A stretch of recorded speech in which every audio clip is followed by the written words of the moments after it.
Everyone to stand for a moment of silence or personal prayer, and then please remain standing for the Pledge of Allegiance.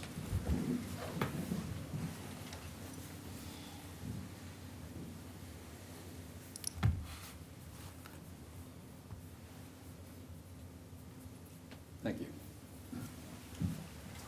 I pledge allegiance to the flag of the United States of America and to the republic for which it stands, one nation, under God, indivisible, with liberty and justice for all.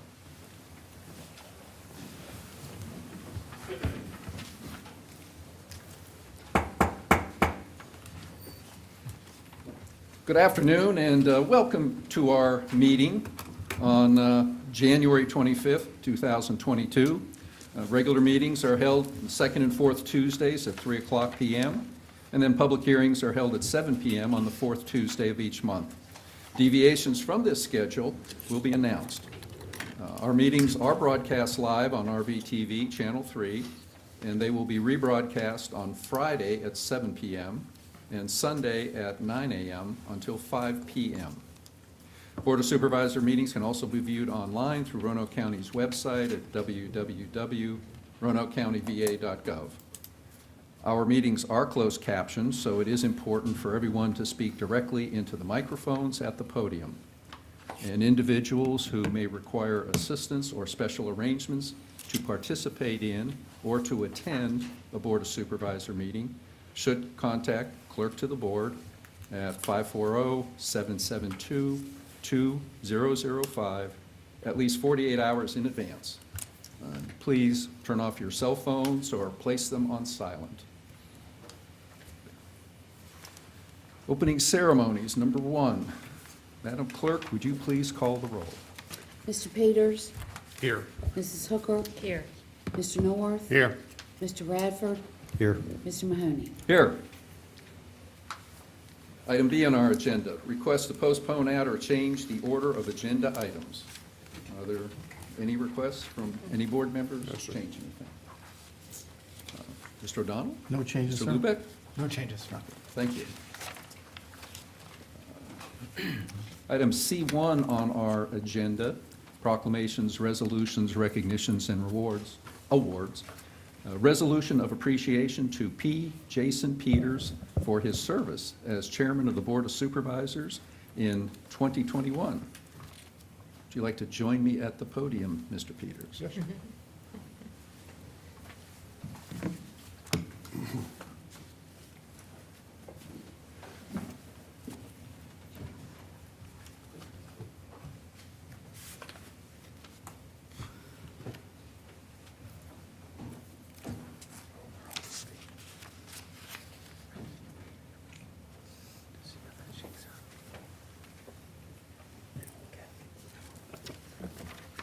We do have a draft resolution. Madam Clerk, would you be so kind to read the draft resolution for us? Resolution of appreciation to P. Jason Peters for his service as chairman of the Board of Supervisors in 2021. Whereas P. Jason Peters served as chairman of the Roanoke County Board of Supervisors during 2021. And whereas during Mr. Peters' term as chairman, the county achieved a variety of accomplishments, including the revitalization of Tanglewood in the 419 area with new-to-market restaurant options and 7 new commercial businesses, the opening of the redeveloped Vineyard Station in the former Vinton Motors building and the openings of its first 2 tenants, recognition by the Virginia Association of Counties and the International Economic Development Council with achievement awards for the Town of Vinton Central Business District redevelopment projects, the Gish Mill redevelopment project and the public-private partnership with the Town of Vinton, expansions in Roanoke County's healthcare sector, including the Richfield Living Town Center, Friendship Health and Rehab Transition Care Unit, Lewis Gale ER, Vistar Eye Center, and the 150,000 square foot Corellian Children's Tanglewood Center, a new $12 million hotel redevelopment and public-private partnership project with the Town of Vinton, Cardinal Glass Industries 24,000 square foot expansion in the Vinton Business Center, development of the two-story, 16,000 square foot Water Square office building near Tanglewood, celebrated the largest population growth rate in the Roanoke region of 4.9%, demonstrating that the quality of place matters.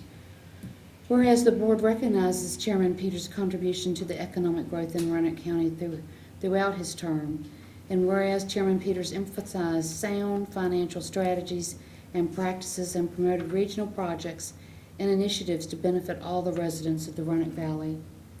Now therefore be it resolved that the Board of Supervisors of Roanoke County, Virginia, does hereby extend its deepest appreciation to P. Jason Peters for his collaborative and steady leadership of the Board of Supervisors as chairman during 2021, and for his belief in democracy and championing of citizen participation in local government.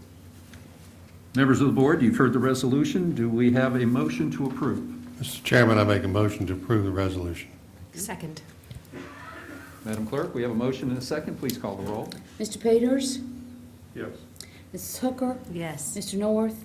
Yes. Mr. Radford? Yes. Mr. Mahoney? Yes. Would you like to say a few words? It's very apparent that you are the supervisor from the Benton District. Well, the only thing I'd like to say to my fellow board members is, I really accept this on behalf of our entire board, because it's all of us working together to make any of these things happen. So, I've made the comment several times that the board is more of a family to me. I've seen this board in its good days and its not so good days, and I really enjoy working with each of you. Again, these are accomplishments that we've all come together to make happen, and I'm proud of what we're doing. Thank you, sir. Any comments from board members? Yes, Mr. Chairman, I'd like to just make one quick comment, and that is, it is fun listening to all those accomplishments, but Jason, you did have a significant role and a significant leadership aspect in all of those issues. You led well during a difficult year, and you brought much success to Roanoke County. We appreciate it. Thank you. He appears to be a little lighter since the responsibilities of the chair have been lifted off his shoulders. So just be careful, Mr. Mahoney. Yeah, and Jason, you went through a lot of trials and tribulations, brother, and we're continuing to pray for you and lift you up, okay? Thank you. Jason, I know you had a lot of personal issues, and somehow you soldiered on through that. And just listening to all the successes, somehow you were able to keep focused on helping to make Roanoke County a better place to live and work. Thank you. Again, it's because I have great people, and I can't forget our staff and all the citizens, all the employees of Roanoke County who help make this job a lot easier. You received a gift. You might have to amend your statement of economic interest. For next year. For next year. Thank you. Sir. Oh, we're being waited down. Oh.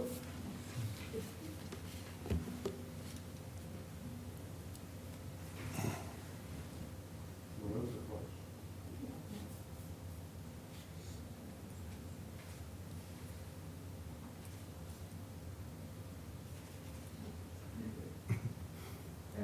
Picture of the back of Amy's head in the paper.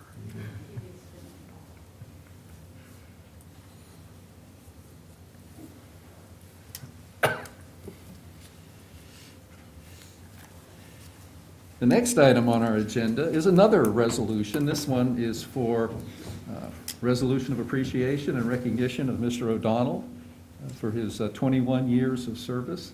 Roanoke County is Assistant County Administrator and then County Administrator. Oh, do you want me to, do I have to? Yes. Do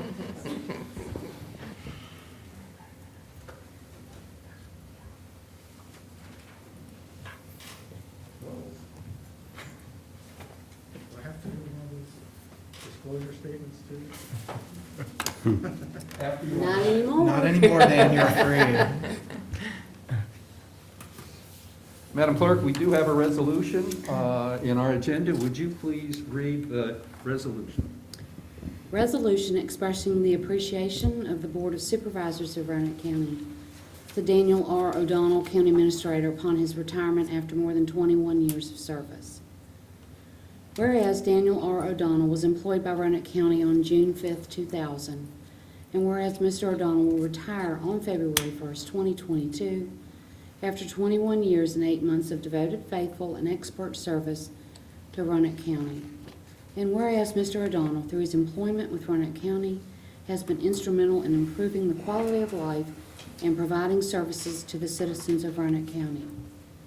And whereas throughout Mr. O'Donnell's tenure with Roanoke County, he has recognized the value of Roanoke County's quality of life through the development of the Green Ridge Recreation Center and numerous trails, parks, and open spaces within the county of Roanoke.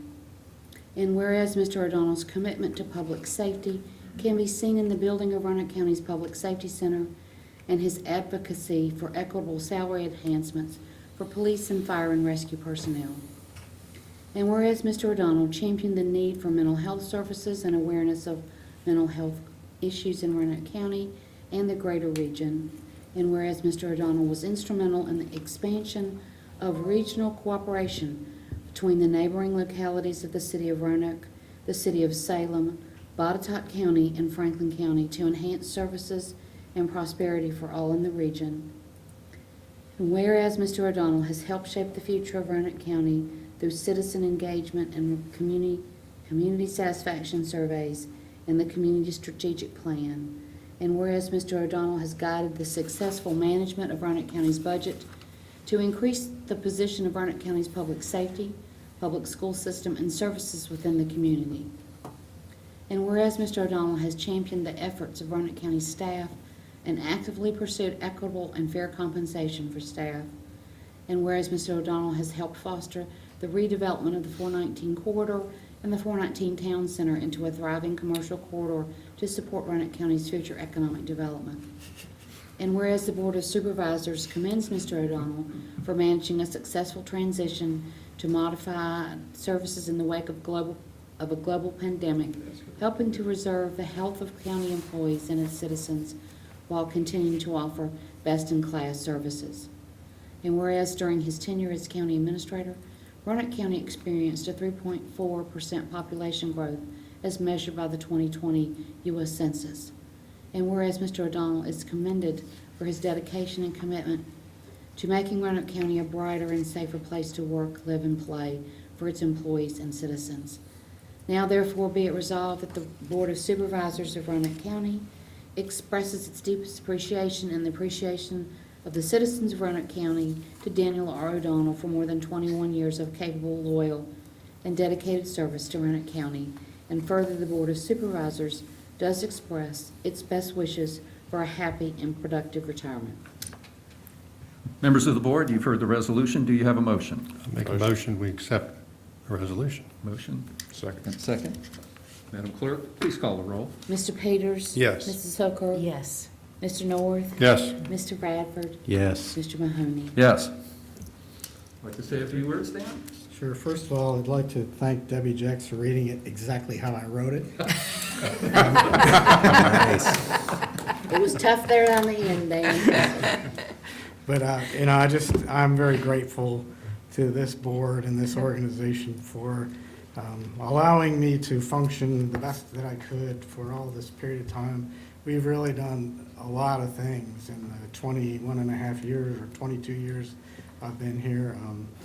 Mr. Mahoney, he was the county attorney when I came here, and I'm sure I occupied a lot of his time with questions the first couple of years, but he did a fantastic job. Mr. Radford worked with me on the Green Ridge Recreation Center on the other side of the table as he was working for English Construction at the time. So I've known a lot of you for a long time and consider you not just my supervisors, but my friends as well. And I really do appreciate the support that you've given me, not just the last 3 years, but all the years before that. And we have an outstanding staff. I think the fact that Mr. Haywood gets to assume this position next just speaks to what kind of staff we have.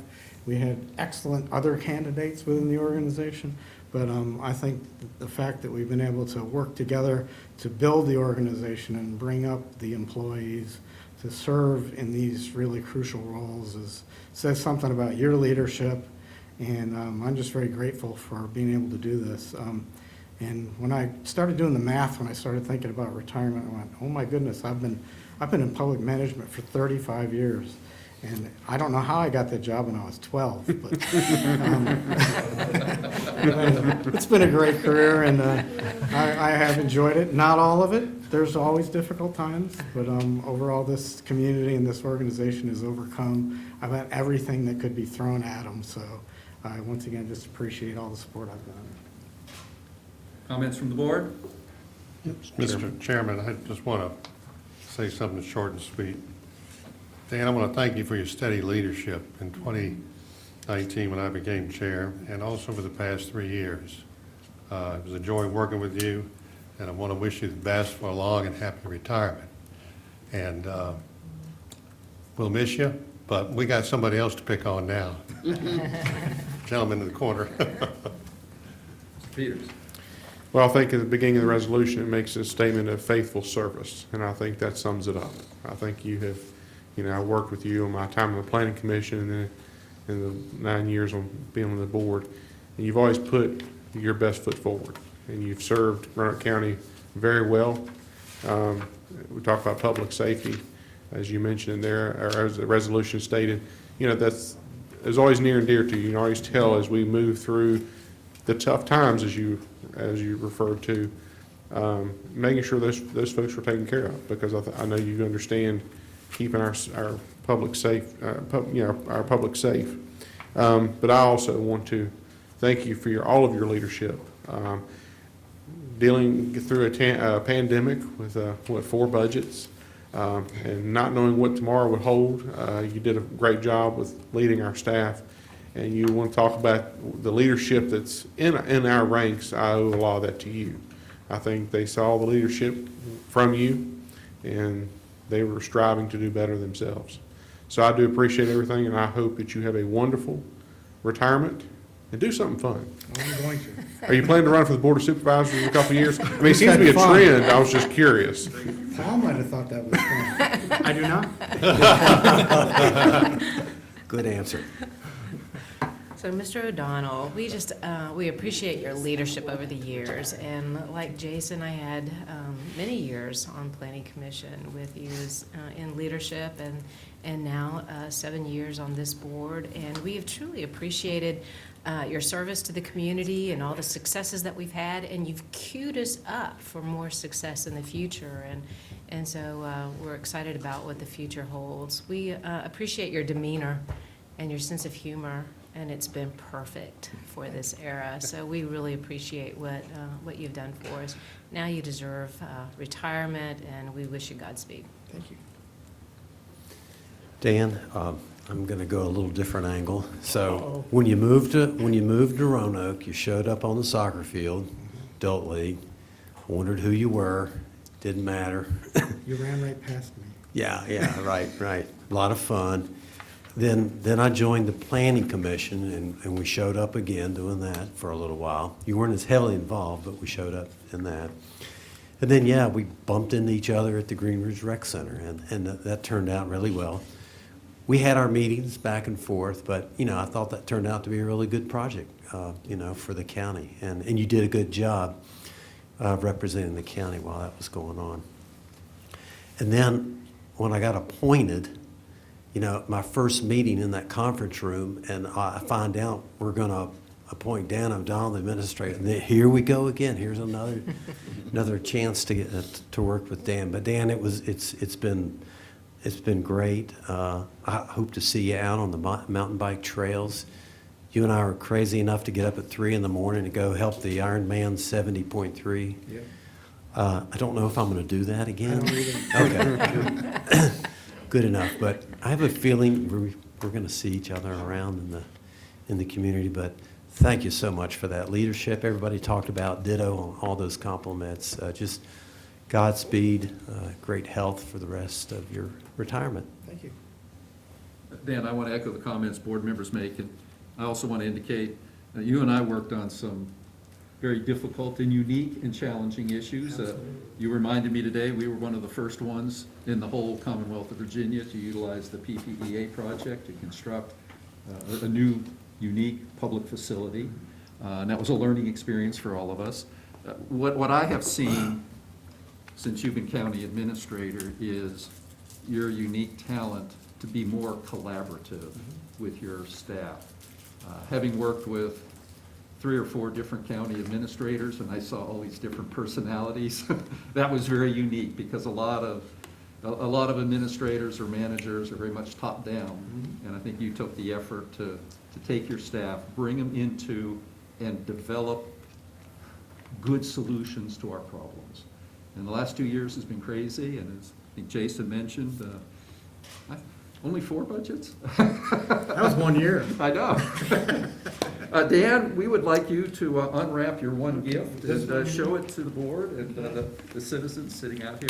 I do want to touch on one It's a comment portrait of the 5 of us to put on your wall at home. touch on the his bedroom. collaborative leadership style.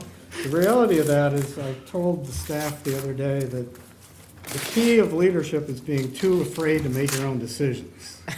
So you ask for everybody's input. And that really, there's some truth to that. Because I think the leaders that succeed most aren't really that sure of themselves.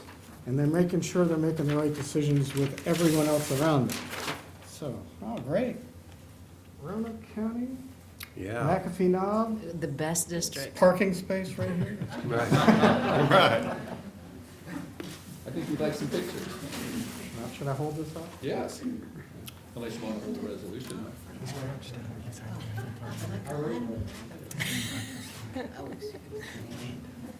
Hey, can we get one with the 5 of us and Dan? Y'all, you mind doing that, going down That'd be here? great. We just need one, Mask- we just mask need or one with maskless? Dan to put in the Hall of Fame next to Elmer High.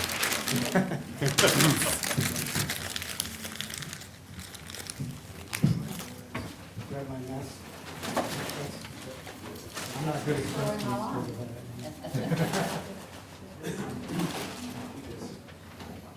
because of that. Is this the blanket? Don't go there, Paul.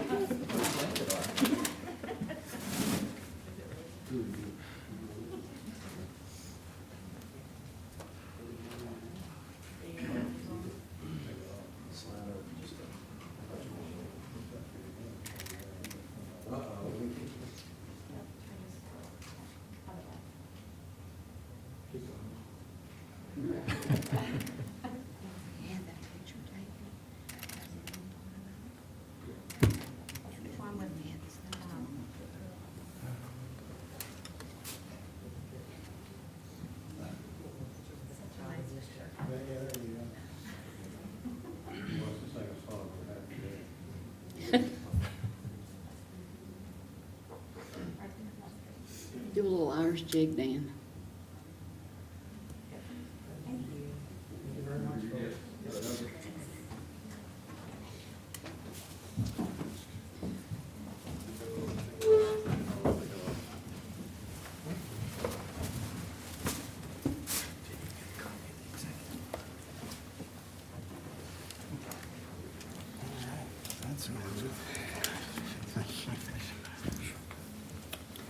Item D on our agenda. Item D1 is a briefing to discuss with the board County Administrator's proposed fiscal year 2023-2032 capital improvement program. Ms. Lori Gerhart, Director of Finance and Management Services.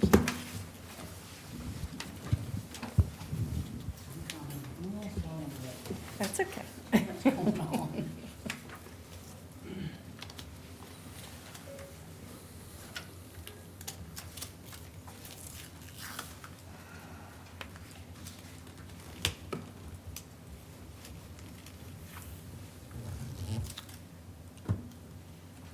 Do I need to hit anything special?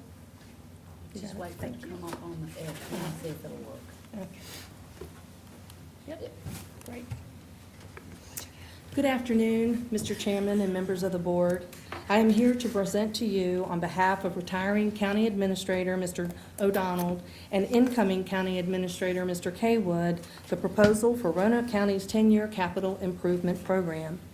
Many thanks goes out to Assistant County Administrator Rebecca Owens, Finance and Management Services Budget Division staff Steve Elliott, Corey White, and Meredith Thompson, along with our appreciation to department directors and staff for their input in this process. The proposed CIP being shared today is similar to what the Board of Supervisors saw at the January 11th, 2022 work session. One change has been made at the board's direction to include $200,000 in fiscal year 2023 for a fire and rescue facility assessment and use capital reserves for the funding source. Usually at this time, we share a complete proposed CIP document with the board. However, as we continue to evolve the CIP through discussion with the board, a completed book has not been developed, and instead, we have included a summary of funding sources and project expenditure budgets, condensed descriptions of projects proposed, and a summary of schools' projects.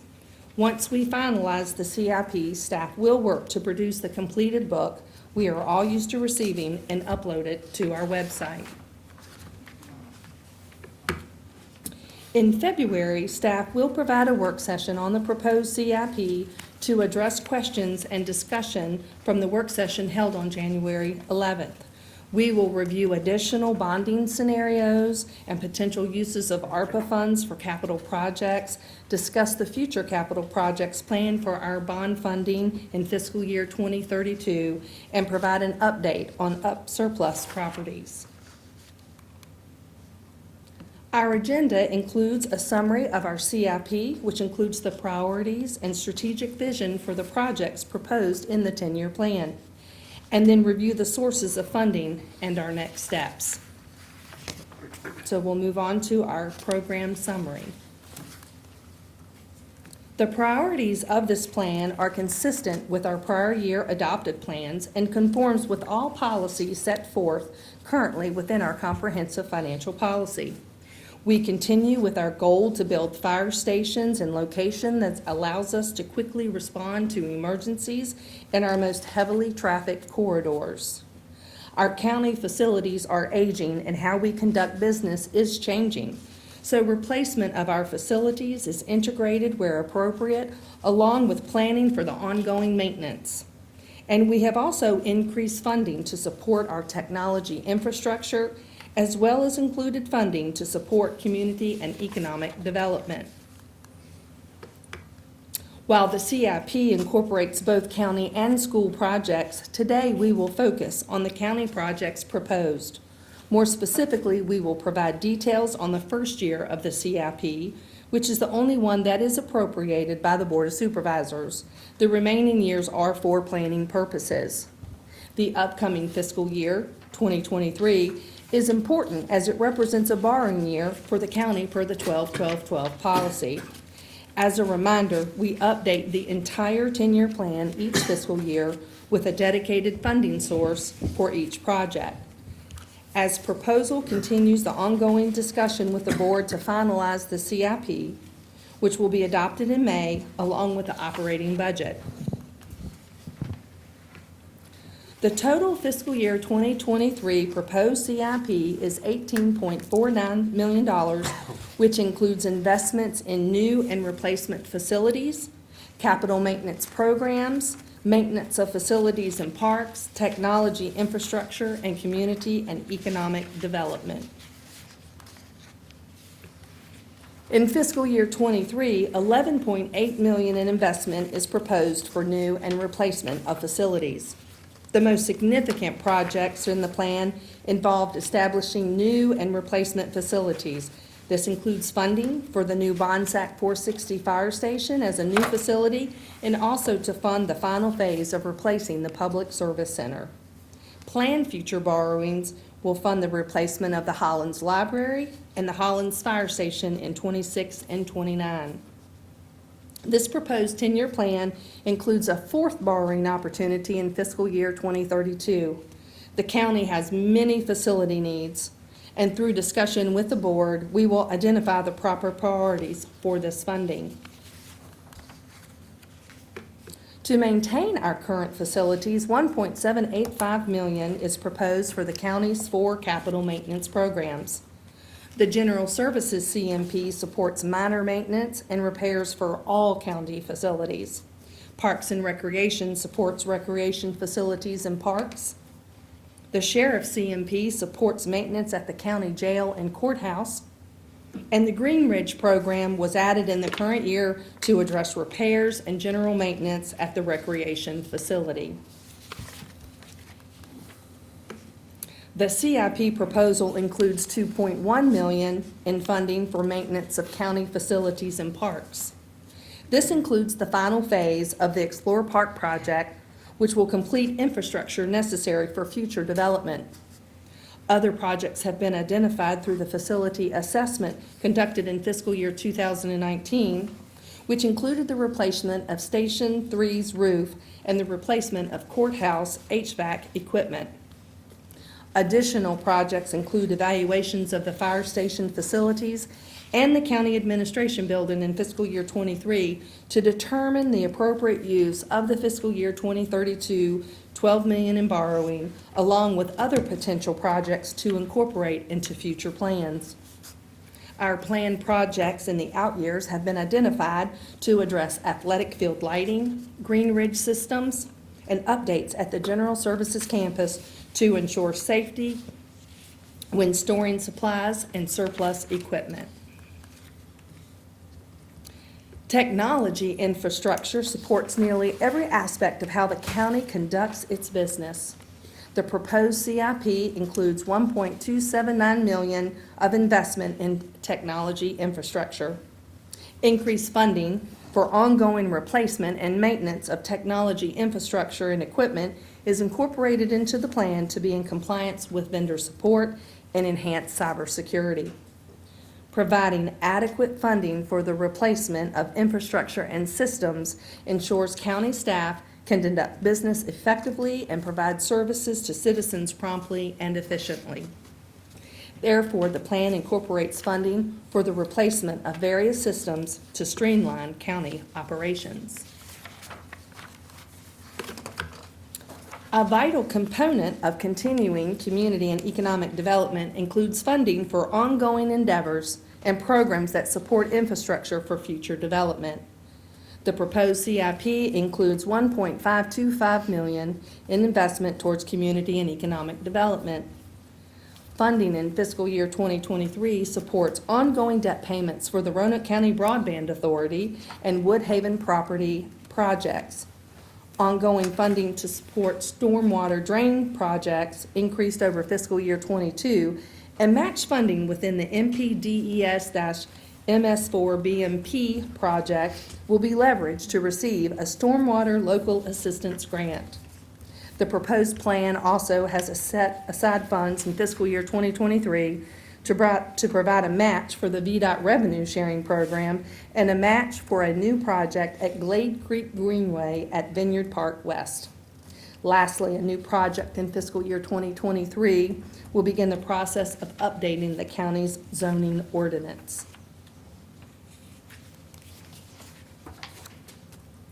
That concludes the review of projects proposed in the plan. Now we will review proposed funding sources.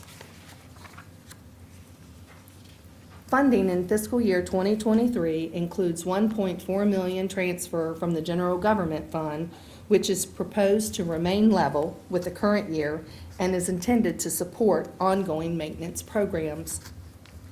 Capital reserves were significantly replenished with the fiscal year 2021 year-end funds of $7.9 million. Because we have held off on capital needs in prior years, this plan incorporates the use of $4.5 million in reserves to address these areas. $12 million in bond funding is included to support facility and infrastructure projects, which represents nearly 2/3 of the total fiscal year 23 CIP funding. And funding for the program adheres to all policies set forth within the comprehensive financial policy, and funding sources identified in fiscal year 2024 and 2032 will continue to be evaluated as we approach those years. So our next steps are Again, as we discussed earlier in February, staff will provide a work session on the proposed CIP to address questions and discussion from the work session held on January 11th. We will review additional bond scenarios and potential uses of ARPA funds for capital projects, discuss the future capital projects planned for our bond funding in fiscal year 2032, and provide an update on surplus properties. Following this meeting, staff will provide an update on revenues and expenditures through the second quarter of fiscal year 2022. And at the next meeting on February 8th, we will share with you the fiscal year 2023 revenue outlook and potential updates to the fees and charges compendium. On February 22nd, we will provide a work session on the CIP as previously mentioned, and will also provide some insight on compensation and benefits along with the outside agency funding as a component of the operating budget. On March 8th, we will present the proposal for the fiscal year 2023 operating budget and have 2 work sessions to discuss the changes from prior year at the following 2 meetings on March 22nd and April 12th. Also in March, we will also hold a public hearing on the effective and maximum tax rate, followed by the adoption of the maximum tax rate. And on April 12th, public hearings will be held for the tax rate adoption and the first of 2 on the operating and capital budgets. Additionally, on April 12th, the Board of Supervisors will adopt the 2022 tax rates. And then on April 26th, a second public hearing on the operating and capital budgets will be held, and the first reading of the operating and capital budget ordinances will be held. The second reading is planned for May 10th, along with the approval of the operating and capital budgets and revenue and expenditures for the county and schools. And with that, are there any questions? Questions? Questions? I got one. Got a question on the Green Ridge Rec Center. The dehumidification system, is that the original one that's being replaced? Okay. And that's only 13 years. Is that normal life expectancy for that equipment?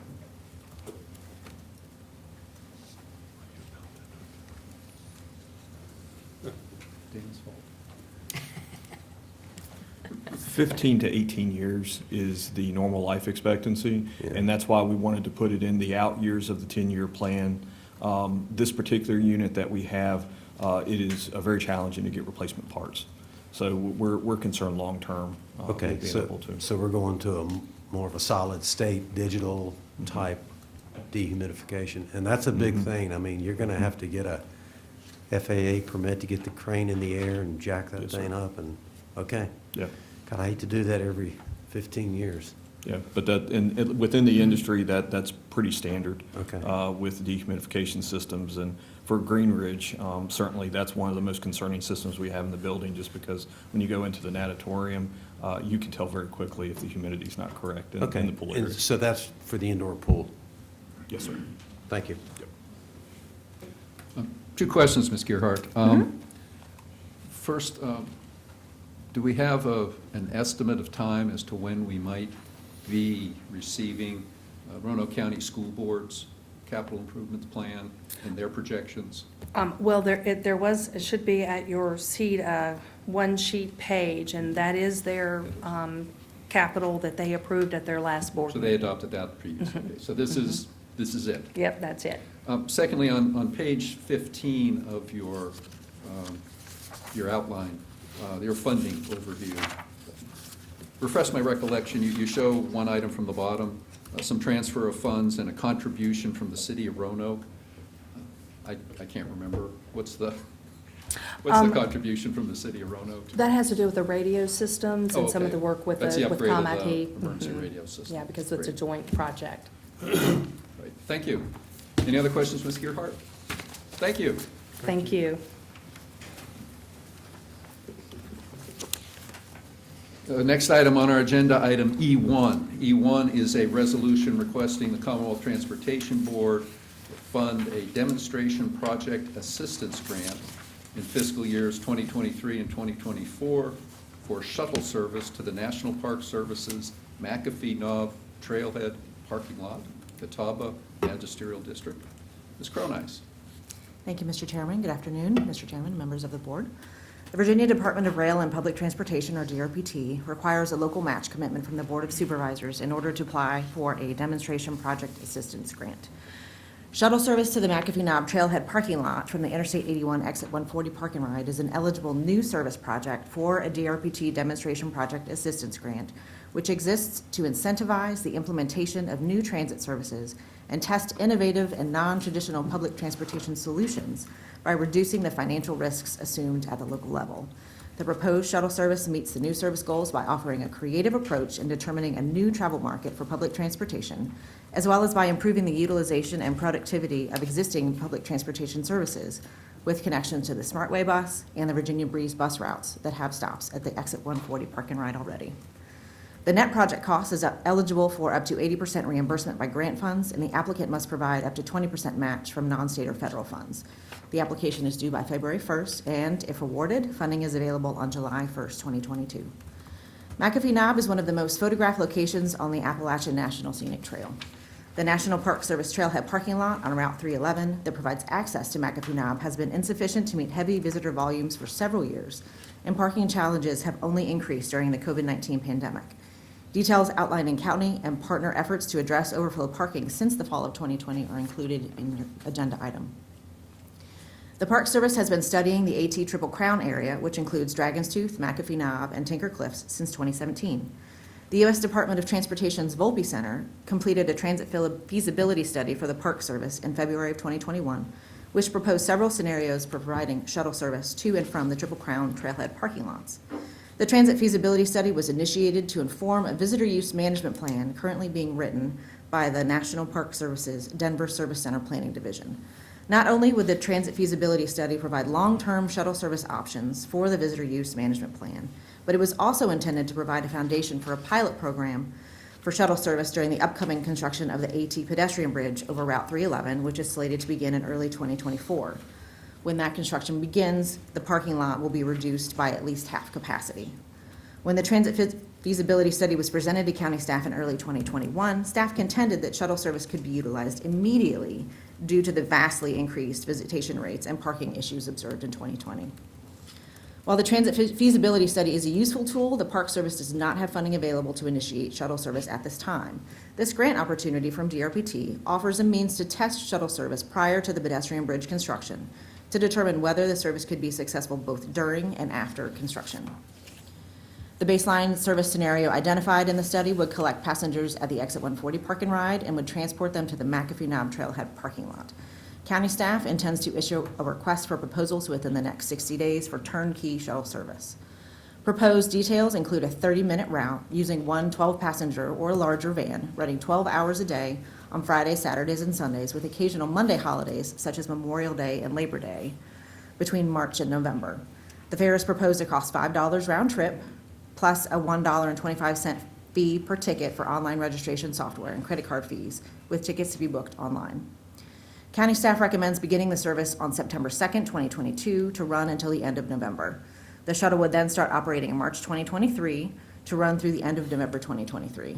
Pedestrian bridge construction is anticipated to begin in early 2024. The net project cost of $122,400 is eligible for up to an 80% reimbursement by grant funds, and the applicant must provide 20% match from non-state or federal funds. The anticipated local match required is $14,280 in fiscal year 23 and $10,200 in fiscal year 24. Required matching funds will be included in the county administrator's budget proposal. Staff recommends that the Board of Supervisors adopt the resolution, and additionally, to date, 5 letters in support of the application have been received from Wendy Jansen, the Superintendent of the National Park Service's Appalachian National Scenic Trail, Andrew Downs, the Appalachian Trail Conservancy Senior Regional Director, who is here with us today to show his support, Diana Christopoulos, representative for the Roanoke Appalachian Trail Club, Jeremy Holmes, Executive Director of the Roanoke Valley Allegheny Regional Commission, and Pete Eshelman, Director of Outdoor Branding for the Roanoke Regional Partnership. At this time, I'd be happy to answer any questions you might have. This is very exciting news, and it's something that has been sorely needed. I am very excited about this project. I I noticed when I was reading through the report with the reduction of parking available during the bridge construction, and I saw something about 50% of the parking is going to be reduced. So I'm just wondering, during that time, will there be any kind of signage? Will there be an encouragement to park other places, to carpool? How will that be handled? Because we're really going to miss those spaces. Yes, and that is a topic of discussion recently as part of this grant application of what exactly is going to happen. Some of the other discussions we've had with VDOT in the recent past have included, well, maybe it will be less than 50% of the capacity because you're going to be able to need to get trucks and equipment into the construction site in the parking lot to be able to do the work. So that's something we will be continuing to discuss with VDOT, and yes, we will definitely be having extensive outreach, and we anticipate that using the data from this hopefully successful grant to run a shuttle, we'll be able to have a shuttle 2.0 to run during construction. Good. So most likely it would be enhanced service based upon what we're finding out with this shuttle service. Awesome. So we are not quite there yet, but yes, we are definitely planning on making sure everyone knows that there will be very little parking available and that there are much better options available so that you can Wonderful. still hike the trail. Well, I personally appreciate the creative thinking that went into this project. And, Mr. Chairman, I'm ready to make a motion if it's appropriate. Any other comments? Just one, when do you anticipate hearing whether or not we've been awarded the grant? Or is this the RPT has the money and they're just waiting for us to submit the appropriate paperwork? So this process follows similarly our processes with VDOT when we submit grants. So the Commonwealth Transportation Board will be receiving the recommendations from DRPT staff, I believe, in about March, Okay. so that recommendations can be included in the April draft 6-year improvement program. So then that document is typically adopted in June by the Commonwealth Transportation Board. So hopefully we'll know something in the April-ish timeframe if we are being recommended for funding. We do also have a meeting scheduled with our Commonwealth Transportation Board member, Dr. Ray Smoot, for later in February to talk with him about a variety of things that we have going on and that we've requested to include this application. Thank you. I would just like to say that if, as we approach April, when we anticipate that we'd hear some kind of news, that hopefully we won't have to think about a Plan B, but I've learned from other issues that we needed to have a Plan B. So I appreciate the creative thinking, and we may not be done yet with looking at some of these. And Mr. Chairman, I'd like to make a motion to adopt the resolution. We have a motion. Do we have a second? Second. We have a second by Mr. Peters. Madam Clerk? Mr. Peters? Yes. Mrs. Hooker? Yes. Mr. Norworth? Yes. Mr. Radford? Yes. Mr. Mahoney? Yes. Thank you. Thank you. Item E2 on our agenda is a resolution authorizing the county administrator to appoint assistant or deputy county administrators, or both. Mr. Lubeck. Good afternoon, Mr. Chairman and members of the board. I see this as a routine matter that authorizes the county administrator to do what has routinely been done in the past. In my review of the Code of Virginia, I did notice that Section 15.2, 1502 authorizes the county administrator to employ, when duly authorized by the governing body, deputies and assistants to aid the county administrator in carrying out his powers and duties. We have, me and the clerk have searched the county's records and have not found that such formal authorization has been given in the past, but we thought that it might be prudent to do so at this time with our new county administrator about to assume his duties on February 1st. As defined in the Code of Virginia, a deputy would be an individual who could act as a substitute for or in behalf of the county administrator. An assistant could not act as a substitute for or on behalf of the county administrator, but would rather be someone who would aid or help the county administrator. The proposed resolution would authorize the county administrator to appoint deputy or assistant county administrators or both. And I'd be happy to answer any questions that you might have. If there are no questions, I would welcome a motion to approve the resolution. Make a motion to approve. Second. We have a motion and a second. Ms. Clerk? Please call the roll. Mr. Peters? Yes. Mrs. Hooker? Yes. Mr. Norworth? Yes. Mr. Radford? Yes. Mr. Mahoney? Yes. Next item on our agenda, item F1. This is an ordinance authorizing the acquisition of real property containing approximately 2.25 acres located in the city of Roanoke for fire and rescue purposes, and authorizing the execution of a purchase agreement, a deed of conveyance, any necessary zoning petitions or applications for use of said real property for fire and rescue purposes, and any other documents necessary to accomplish the acquisition and proposed use of said real property. Ms. Lauer, Senior Assistant County Attorney, floor is yours. Thank you, Mr. Chair, and I will actually just pass the torch on over to Mr. Capewood to begin. Yes, so thank you, Mr. Chairman, members of the board. In addition to Rachel and me, Doug has also worked extensively with us on this effort, and also have Chief Griffith here in case you have any questions that are specific to the project in terms of its role in our emergency response. But what we would like to present to you today, as you just saw in your CIP, we do have a project to create a new fire station in the Bonsack area to serve that corridor. Presently, we do get some fire and rescue resources from a station in Botetourt County called Reed Mountain, as well as other stations in the county. And in our current CIP, we've created a project to add a station. Currently, we have the land acquisition funded, which is what we're here to talk about today. And then in the proposed CIP, there is the remaining funding to complete the project.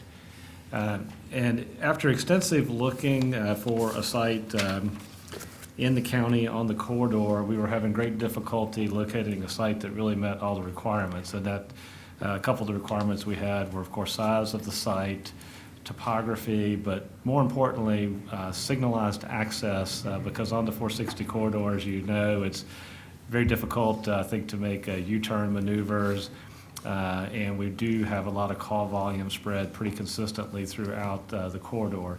So we really needed to have immediate access to a signal. So after much searching, we actually approached the church on Mexico Way. The name they go by is Parkway Church on the Mountain, but some people may know them as Parkway Wesleyan, and asked if they would have any interest in working with us on this project. I will point out that this parcel actually is in the city, it abuts the county, so it's really the first parcel right there at the boundary. You can see on the map the general location that we're looking at, and this would be at the lower portion of the property, again on Mexico Way near the signal. We will zoom in a little bit to give you a little bit tighter view. This site's immediately behind Air Gas, and I believe there's a bank on the corner. Then in the shading, you can see, as with many of the intersections on 460 and their long-range plans, VDOT is envisioning making some improvements to that signal in the future. And certainly the fire station use would fit in with those improvements. And then finally, a tighter view showing, again, the overall parcel. One thing I will point out in this diagram, you will see kind of a break line, and there's a larger portion that's to the left of the image, and then a smaller portion to the right. When we did a cost analysis on our project, it made more sense for us to acquire additional property to lay back the slope, because that's fairly steep on this parcel. However, it's certainly, from an engineering perspective, equally possible to construct a wall. So we segmented the parcel in order to give the church future flexibility should they desire to make improvements on their property where having a wall holding sort of the earth up instead of a slope would be advantageous to them. And part of the contract that Rachel can go over in more detail would give them the right to acquire that from us in the future and build a wall at no expense to the county. And again, right now, we're just acquiring extra land to lay the slope back. And if that does come to fruition, we wouldn't have to come back to the board again. Kind of the basic details of the transaction. The currently agreed upon purchase price with the church for the parcel we need is $540,000. This is contingent on all the necessary approvals that we would need from the various regulatory agencies, and in this case primarily the city of Roanoke. I would point out that this does require a zoning action, and I'll hit that on the next slide, with the city. And again, as I mentioned, this caveat that the church could reacquire a portion if their future needs dictated. So the next steps, in addition to the second reading at the next meeting, would be for us to go ahead and execute the contract, to have the parcel under contract. That allows us to make a formal submittal to the city of Roanoke for zoning approval. We'll point out, we've been working with Balzer, giving us engineering advice throughout, and they have extensive experience working with zoning actions with the city of Roanoke. The use is actually permitted under their zoning ordinance, but the issue here is a modification of the master plan. This is called an INPUD, is the zoning designation. We're going to make inquiry to them whether or not we have to make a submittal for the whole site or just the portion that we're going to be changing. So it's not technically a true rezoning, but it does go through a similar process. We always protect ourselves with the other due diligence items. One in particular that we always want to do in this area is extensively do subsurface investigations in search of rock, which we know we will find. We just want to know how much and where. And we would do phase 1 environmental, some archaeological, historical to make sure those are all clear. But it's anticipated that we would be able to close around July 1st, again, depending on the rate of progress with the city. If not, the contract allows for that to be extended to work through those items. But with that, I'll turn it over to Rachel to see if you have any contract-specific questions or anything that she wants to add to the description of the basic deal, so to speak. And thank you, Mr. Kaywood. I think you touched on all of the pieces. If you have any questions about the actual conveyance or the contract, I'm happy to answer those. Yeah, so why don't we get a grading easement instead of purchasing that additional .25 acres? We could do that, and just to give you a little bit of the sequence of the negotiation, when we approached the church with the offer that we made for the land, that the church wanted to negotiate for a higher price. So instead of offering additional money, we offered this flexibility with the future use of that property. So I think those would kind of be one and the same for us. So that was the compromise that was reached on the actual purchase price, because obviously if we only purchased in fee simple the smaller patch of ground, you could argue, was that the appropriate purchase price? So that's how that came to be. That was really through negotiation over the price. From a project perspective, it really doesn't matter whether we have fee simple title to that 0.6 acres or not. But we did discuss that with the church, and that was what I thought was a compromise that both met the county's business interest. And I thought that was more amenable to the county than offering a higher amount for the larger parcel. So that's how we ended up with that arrangement. Okay, that makes sense.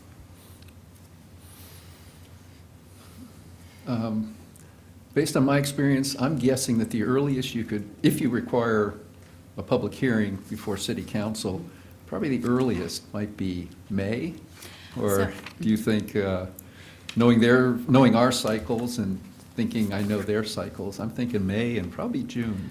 So you might be cutting it close. I actually do have a chart showing the deadlines to file when necessary in order to meet the deadlines for those public hearings. And in the city, the next deadline to file would be February 28th to introduce these at the Planning Commission's April 11th and April 18th public hearings. So my fingers will be crossed that this could go in the April public hearings, but if not, I'm certain that we could file by March 28th to have them heard in the May public hearings. Excellent. That's my goal. Yeah, and just to try to keep it on track, we've gone ahead and authorized Balzer to begin the work they would need to do to make that submittal, assuming a favorable response from the board to try to make that February date. So they'll be working in parallel to the approval process that involves the board. And the goal in the contract would be to close on or before July 1st, but that can be extended should we need further time for the zoning approvals. Any other questions? I would welcome a motion to approve the first reading and schedule the second for February 8th. Do you have a motion? Mr. Chairman, I make a motion that we approve F1 first reading and schedule the second reading for February 8th, 2022. Second. Second by Mr. Peters. Madam Clerk? Mr. Peters? Yes. Mrs. Hooker? Yes. Mr. Norworth? Yes. Mr. Bradford? Yes. Mr. Mahoney? Yes. Next item on our agenda, item G1. This is the second reading of ordinances. This is a petition of the Lawson Companies to amend existing proffered conditions on approximately 12.15 acres on property zoned R3C, which is medium-density multifamily residential district, with conditions. And then to construct 216 apartments located in the 5,000 block of Cove Road, the 2,700 block of Peters Creek Road, and south of Beacon Ridge Subdivision, Catawba Magisterial District. We have Mr. Thompson. Philip, before you start, I guess concurrence of the board, we had a fairly extensive public hearing back in December. I don't see the necessity to go forward with a full presentation unless you want to hear it again. I think when we heard this, we postponed it so that we would get a traffic impact analysis from the city of Roanoke. So I would like to focus our comments on the traffic impact analysis and the changes and modifications that the city of Roanoke has suggested under that TIA. Is everybody comfortable with that? Yep. Mr. Thompson? Well, then I don't need to present.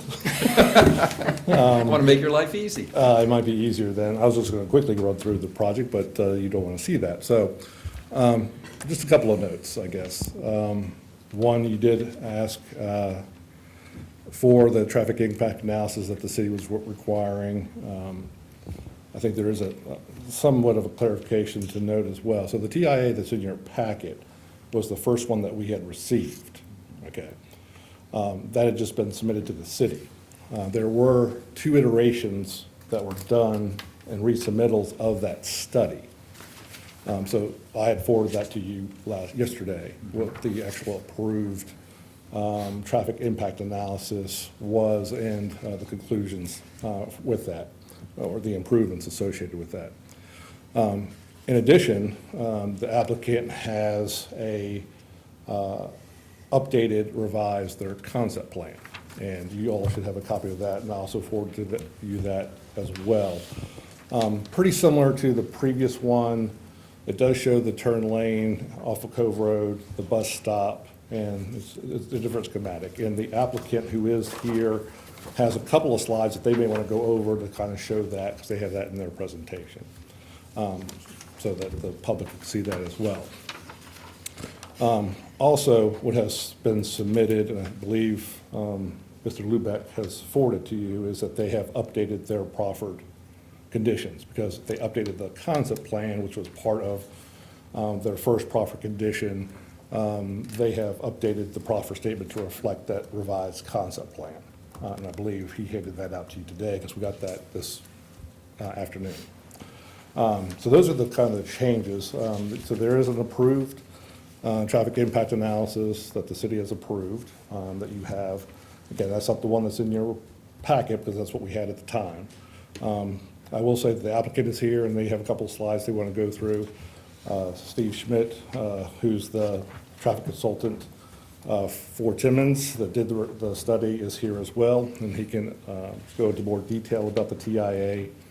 There is city transportation staff, if you have questions of them, and also VDOT staff is here as well. So if you have any questions that may pertain to them, you may want to ask them as well. So with that, I will step aside and let the applicant come up here and give you a couple slides they want to present.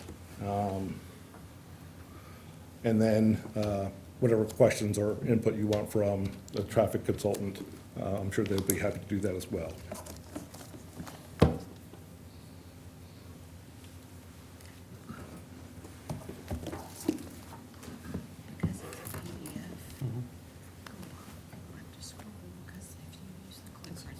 Okay, no problem, no problem. Good afternoon, John Puvak. I'm an attorney working with Lawson Companies. Told you this in December, excited to be here again because you have a company that's coming to invest in our area that has expertise in multifamily housing. They're not new to they're new to this market, but not new to this industry. So really the point of this slide, a few of these slides is just again to tell you where we were and where we are now, right? So we came in December, after coming to the Planning Commission, after a recommendation of approval from the Planning Commission for 216 units, came to the board proposing this really surgical change to the zoning. It dates back to 1984, reflects the reality in 1984 of what the zoning permitted and what market conditions. Now we are in 2022. County's gone through a comprehensive upzoning of multifamily districts. So really, we're just trying to make the highest and best use of this property. But to do that, we need to adjust the conditions, because the conditions, again, restricted to low income, no low income housing, and also 185 units. So again, surgical change. But again, what we heard the last time was really about traffic, right? We heard a lot about traffic. We heard that, again, we know there's a need. County recognizes the need. The area recognizes the need for these type of affordable units. And again, affordable units, not low-income units, right? These are affordable units to public servants and other folks based on the credits that Lawson Companies receives to reduce the rents. And again, those rents, we believe, are affordable, right? Those rents are what we anticipate to be $780 for a one-bedroom, $940 for a two-bedroom, and $1,090 for a three-bedroom. And again, those are significantly lower than the other market apartments in this area. So again, what we heard, where we were at that time was, the need for this, thought was inconsistent with, or was, perfect consistency with the comprehensive plan, what the zoning is, what the county's done with R3 zoning in this area. You look at, transitions from Peters Creek with commercial development to multifamily development to single-family development. This is kind of how land use is supposed to work. So again, we heard that. But again, we heard the traffic concerns, right? So we had reached out to the city, given their city-maintained roads, about a TIA, traffic impact analysis. As Mr. Thompson mentioned, we have everyone here that you could want to ask a question about with traffic. We have our own traffic engineer, Steve Schmidt with Timmons Engineering. We have VDOT representatives. We have city transportation folks. The city has approved the TIA. So that's, again, the punchline. What we've done, though, is we've looked at it, right? We told the board we were going to study it. We studied it. We took traffic counts. And again, I'll let Mr. Steve Schmidt, go through sort of the analysis of what we did in terms of the study, what the counts mean, how we got to where we are today. But we're excited about where we are because, again, we listened, came back, and as the traffic study shows, Mr. Thompson said, through several iterations, right? The traffic study reflected that, and it's been made to the public, there are traffic concerns in the area, but that this project is not going to increase those concerns. It's a global discussion about what needs to be done in this corridor, but that based on what our uses are and what our projected uses are, it is not going to change the levels of services on these adjacent roads. Some specific things that did get added, though, are a bus stop. So again, if you look at the concept plan in the bottom here, a bus stop along Cove Road, that's going to be in a right turn lane that is added onto Cove Road. So again, the right turn movement from Cove Road into the project will have a right turn lane. There will be a school bus stop there. Based on that, again, that's from the right turn lane, basically right beyond the CVS entrance. And then, as we talked about at the prior meeting, there is a single access to Peters Creek. And what we initially designed, really just based on what we thought people might want, would be ingress. But as we further studied it, and I was at the TIA, and we actually heard this at the last, one of the board members mentioned at the prior meeting, why not make that egress only or exit only? So we've changed that entrance on Peters Creek to exit only to, again, further alleviate any potential impact on Cove Road. Because again, we've heard from the neighbors on Cove Road about the queuing and congestion on Cove Road. So again, that's where we were, that's where we are today, and we feel really good about the 216 units. I think the traffic studies show these improvements that go above and beyond. What I want to do is just take a few minutes and let Steve Schmidt go through, since he lives and breathes these technical analysis, but I think he could spend a couple minutes and just talk to you about what they did, what the iterations, what the data showed, what they modeled, and drill down on the exact improvements. And then I'll come back and answer any questions. Thank you.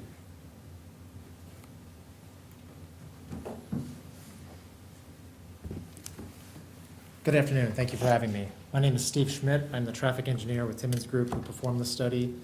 Just want to kind of step back and talk about, kind of layer through what this traffic study is. I like to think of them as kind of like a layered cake, right? We go out, we're going to take existing traffic counts, we're going to look at what's going to happen in the future if this project's never built, and then we're going to look at what's going to happen if this project is built, and then, what are we going to do about it, right? It's kind of this layered approach. So we scoped this traffic study with the city of Roanoke. We looked at 5 existing study intersections and the 2 site driveways. We started by going out and taking traffic counts in January of this year. I will note that public schools were in session, the government was open, there was no adverse weather on the date of the counts. We all recognize and realize that we are in a unique time with COVID and the pandemic, and traffic patterns are not what they used to be. So we took and compared those counts to previous counts that have been done along Peters Creek Road. Our counts were about 13–14% lower than what historically was done out there, or was counted out there. So we said, let's take our counts, all of them, we increased them by 15%, a little beyond what that difference was, and use that as our basis point. Recognizing that we took counts on what we tried to account for a typical day, traffic ebbs and flows throughout the week. We only do counts on a Tuesday, Wednesday, or Thursday, and then we, again, as I said, we increased those by 15%. And that's our existing data. That data then we put into a traffic model. We used the city's existing traffic signals signal timings out there, and ran our model from there. Now we look forward to what would happen at build-out, the year 2026, if this project was never built. Traffic will continue to grow in the area, and talking it through with the city, we applied a 1% annual growth rate to those traffic counts to say there's going to be other development, there's going to be other things that happen that we don't know about yet. What will traffic look like in 2026? And then from there, we layered our traffic on top of that as well. I will note that the traffic that we generated for our site is based on market rate apartments and not workforce housing or affordable housing, which typically generates a little bit less traffic. So there's a little bit extra layer of conservative analysis in there as well. And as we've talked, as everyone knows, there are existing traffic issues out there, specifically at Peters Creek and Cove Road. There's an eastbound queue that backs up. That traffic has some trouble getting through that signal. So as we iterated through this process with the city, we submitted a traffic study. They came back with comments. We worked through that. And we have the approved traffic study with the date of January 21st. In there, we note some major, what we think will be some significant improvements to the area that are not necessarily called for by our development. Again, we can't solve existing problems, but we're going to do everything we can to kind of mitigate our traffic and help where we are, or help where we can. First thing we're going to do is provide a school bus stop. There's going to be internal sidewalks throughout our site, and we're also going to come along and make frontage improvements across Cove Road, across the frontage of our site, which will include a sidewalk, which will include curb and gutter. We're going to take that existing right turn lane as you head west from Peters Creek Road. There's a turn lane into CVS. We're going to extend that into our site as well. So traffic entering our site westbound on Cove Road will not have to stop, will not impede traffic behind them at all. In the opposite direction, at the suggestion of the city, we know that there's an eastbound queue there.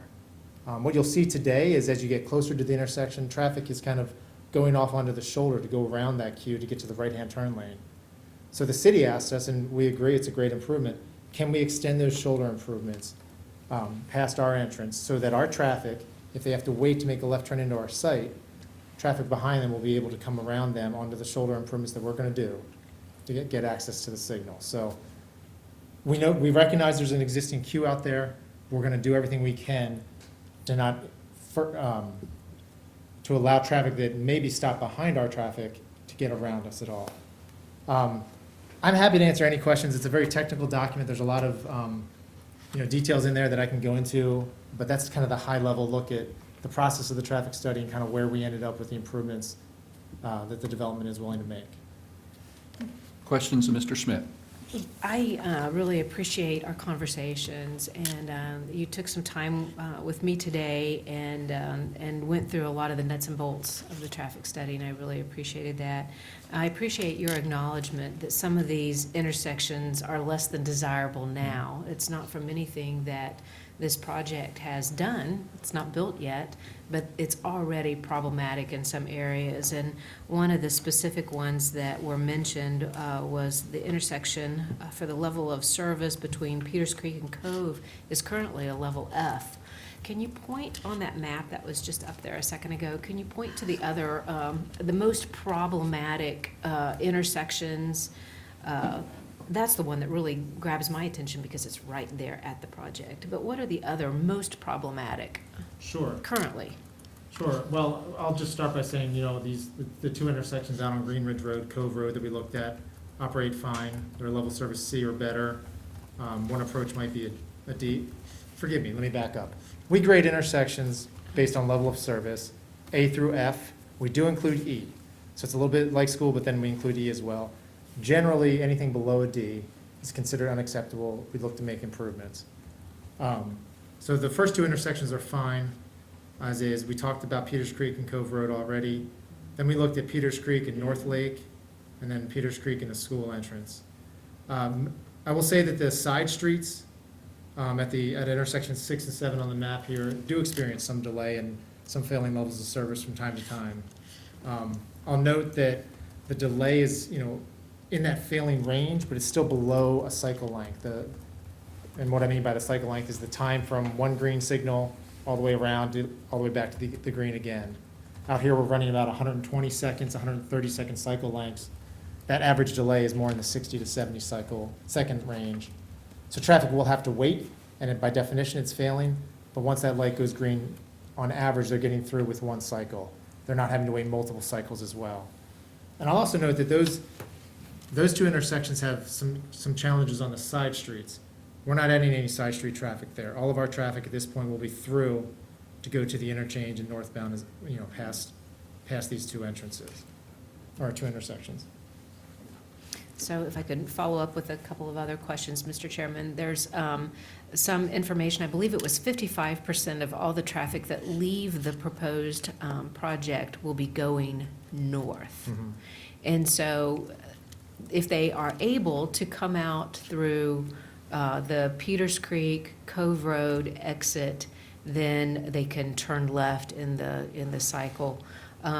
If they come out through the number 5, the proposed egress from the project onto Peters Creek, they're going to have to find a place to turn around. Not that that's necessarily even recommended, but that's what people will do. That's correct. The egress at intersection 5 here, Peters Creek Road has a median running down it, so any traffic that leaves there would be forced to make a right, and then go from there. And another observation that was made was that at least 5 of the crossovers beyond that intersection don't have turning lanes to be able to make a U-turn. They have crossovers, but they don't have turning lanes.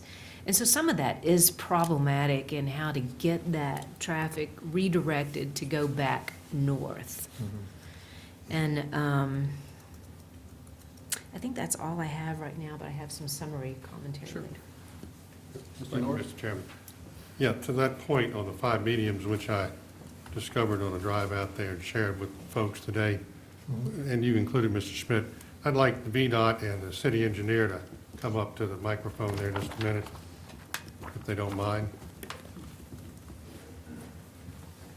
I think I talked to Mr. Blevins today. How are you doing? Very well. Okay. Good afternoon. My name is Wong Liu, I'm the traffic engineer. And Good afternoon. Nice to have you here. I spoke to Mr. Blevins today. I'm sorry. Just getting iron coffee. I'm working on it. Nice to have you both here. I talked to Mr. Blevins today in a ride out there. Those 5 medians below Cove and Peters Creek will hardly put Mount Forester in the hold lane there, if you will. There's no left turn lanes. It is not only problematic, it is a logistical safety concern. Now, I'm not saying y'all need to commit to doing something to that today. I'm not going to ask you to do that.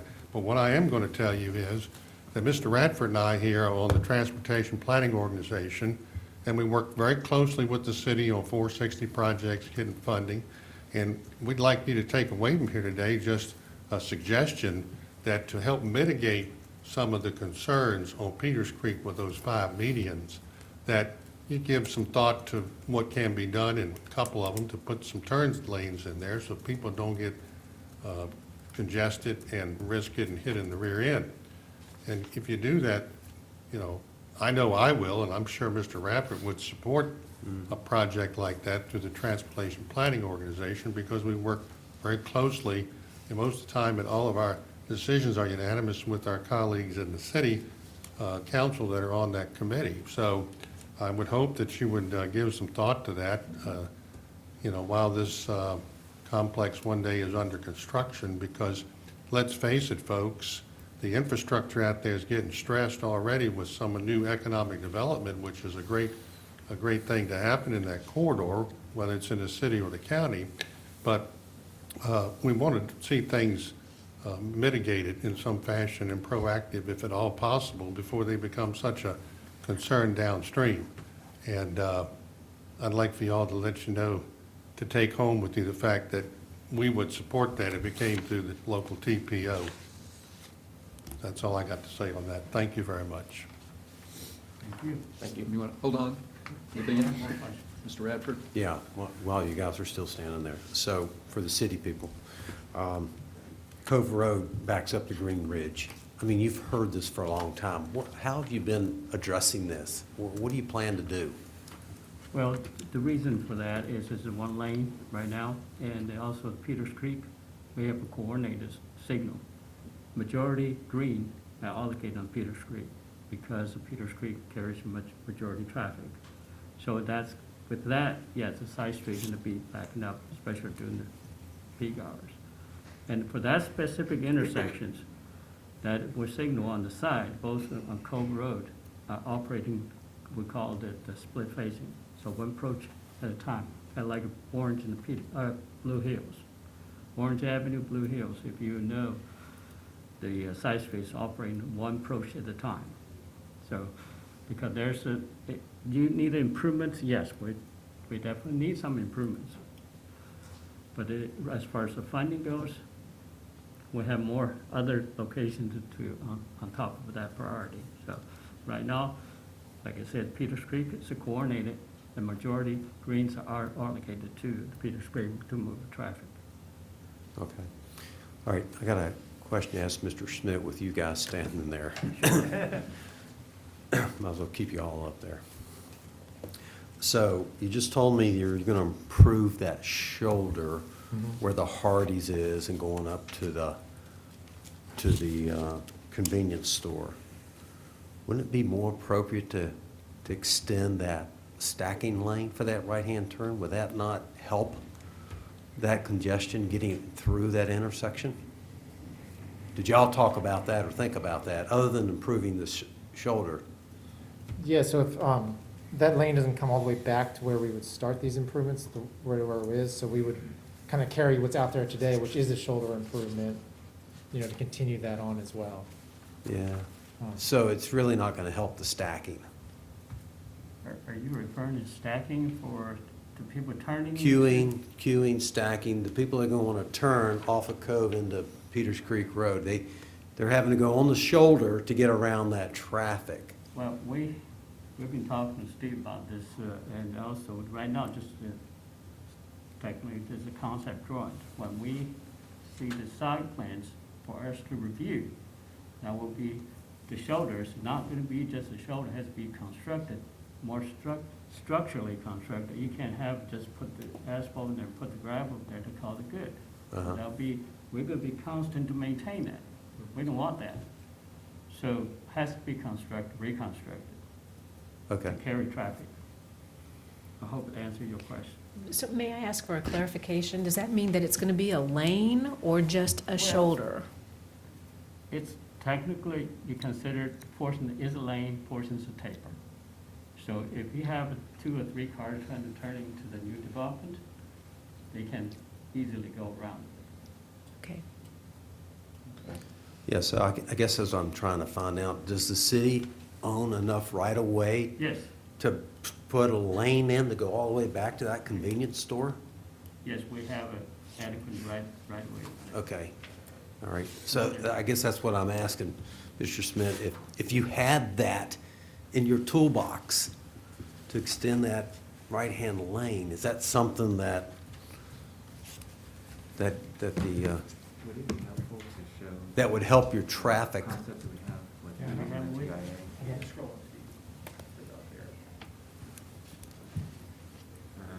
The detailed drawing that we had a close-up. We have that in the, I know that it's in the TIA, but I'm not sure it's in this. Yeah. Because I think what you're addressing is kind of what we're shooting for here with this widening of the shoulder. Okay. That's actually, no, it's not over there. We sent it separate. So, yes, I think that is our intent. No, it's. Okay, I was looking at that. It was a sketch that showed where we're going to try to tie in closer to where that right turn lane extends up. There's some details obviously to be dealt with, because we have to see what that actually looks like and how that's actually going to work on a geotechnical level.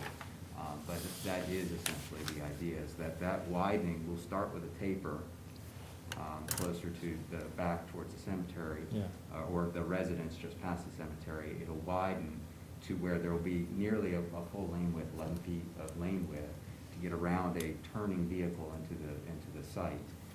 That will then continue and more or less tie into that right turn. So I guess what I'm driving at is if you have the opportunity on that site to extend that lane, the applicant, the owner, has the opportunity to help improve that. My family did it down the road at Woodhaven and Peters Creek. We built a convenience store. It had no stoplight.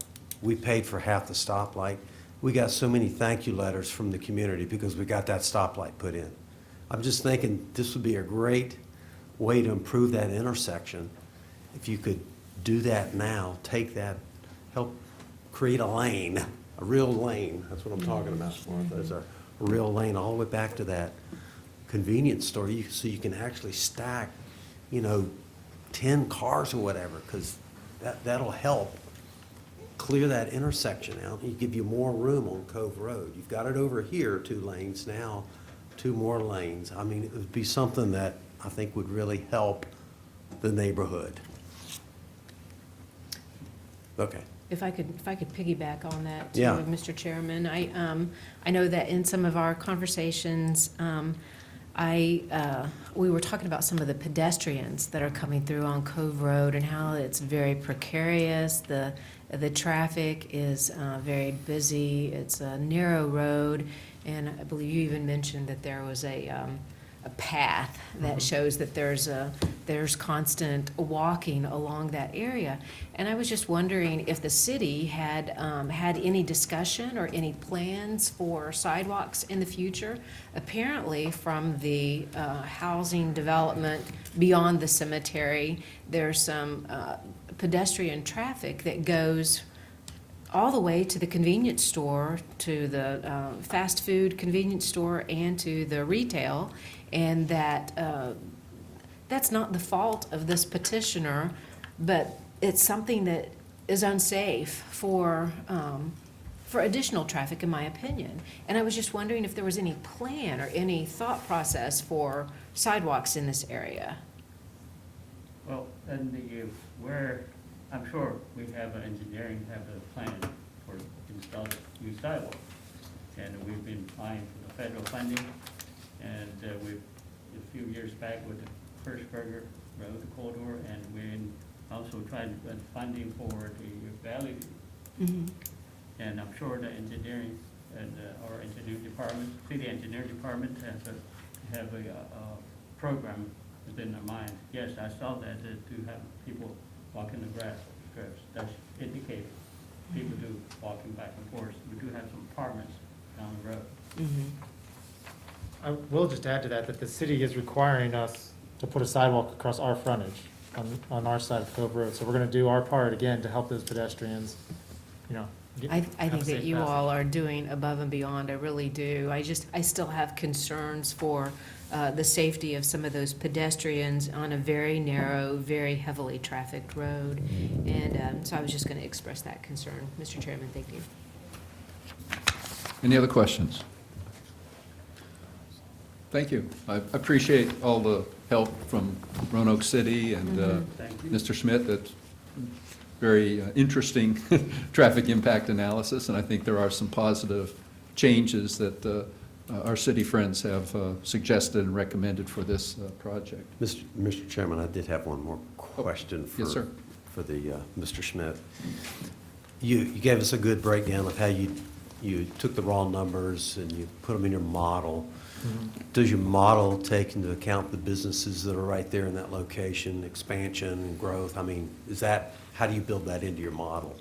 So if those businesses were to expand and add more traffic, is that the question? Correct, yes. Yeah, so generally, we take into account any development that we know about in the area. If we know that there's another approved development, we will add that in. In this case, we didn't. Okay. The city's not aware either. So that's that 1% growth per year that we add onto our traffic counts. From that existing year of 2022, we grow it for 4 years at 1%, saying that, yeah, some businesses will grow, traffic will grow. So specifically, do we take into account the CVS expanding? No, but that's accounted for in our background traffic growth. Well, the CarMax just opened up, right? Right, but that we counted those, any traffic that would have Okay. been there, we would have counted again in early January this year. Okay, and then on your raw data, when you were doing the traffic counts, did you count school buses? I know Yes, you yep, had when we go large- out there and count, we count passenger vehicles, heavy vehicles, which are, school buses, Okay. tractor trailers, pedestrians, bicyclists, anybody that is using the road, we count and differentiate between. Okay, all right, okay, thank you.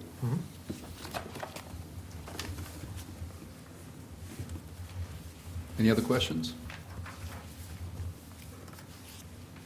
Mr. Puvek, anything else? Nope, well, we just ask for your support, 216 units, and we're excited to move forward. Thank you. If there are no further questions, I would welcome a motion from someone. Mr. Chairman, I am happy to go forward with some brief commentary and then a motion, and just as a quick summary of some of the things that I think are notable and are impacting my decision process, and I have these listed in a fairly random way, so please bear with me as I go through some of my points. I appreciate the people who have contacted us, who have listed their concerns, who have sent pictures of some situations, and it's all been very good, very informative. I was pretty concerned about that primary intersection, the current level of service for Peters Creek and Cove at a level F. North Lakes Drive, the turning north level of service is E, and in my opinion, and as verified by Mr. Schmidt, those are substandard. They need help. Even though they're only sitting through one cycle, it is still not performing at an optimum rate. There are 5 crossover intersections on Peters Creek that do not have turning lanes, which exasperates some of the difficulties here. Like most areas, the peak traffic times, 7:30 a.m. to 8:30 a.m., 4:30 p.m. to 5:30 p.m., so it's fairly typical in those ways. I've seen some pictures where there were interstate problems and the traffic was horrible. I think that's the exception instead of the rule, but I think we can all agree that there are existing problems today. But then again, the complex is offering some solutions and some benefits. So I acknowledge, and I think we all do as a board, acknowledge that housing is needed in our valley. It's definitely a welcome development for needed housing. The increased housing also increases demand on services, and we had that noted by several departments that sent in their commentary. They have precluded in their proffers that there will be no direct access to North Lakes, the subdivision. I know that even though that's listed, that there are some people that have mentioned that concern to me, but there is an agreement that they will not be going into North Lakes from Candlelight or Lantern. And schools do have room for additional students. As a matter of fact, Roanoke County Schools has lost a significant number of students over the last several years. So there's definitely room in the schools impacted by this development. So one of the things that I wanted to make sure that we focused on too before I go much further is that we're not saying whether or not these apartments are allowed. Apartments are allowed now. They are allowed up to 185 units now. The question, the rezoning, is really to clean up some of the zoning issues and then to increase it to 216 units. Some of the positives that they're bringing are a right turn lane into the project on Cove Road from CVS into the project, and then the right turn shoulder that we just discussed, turning right onto Peters Creek. The bus stop, I think, is a real positive. I know that there was some controversy about bus stopping in the middle of Cove Road and that had been dangerous, but if they're willing to pull onto their turning lane, it does get it out of the way of traffic somewhat. I have seen some pictures of traffic backed up all the way to Green Ridge. I appreciate those people that have shown those, shared those with us. I appreciate the fact that the developer is willing to put in sidewalks on their side. The curb and gutter, the bus stop, I think are all benefits. And Mr. Chairman, if it's appropriate, I'll go on to my motion at this point. It's a little complicated, so buckle up, please. This is going to be a little complicated, but I think this is the right thing to do, and of course, I'll be open to conversation. I move that we partially approve a rezoning request. I find that the third amended proffer condition, which would have the result of increasing the maximum number of dwelling units on the subject property from 185, which is allowed now by right, to 216, will result in substantial detriment to the community. Therefore, I move that we deny the request to amend the third proffered condition.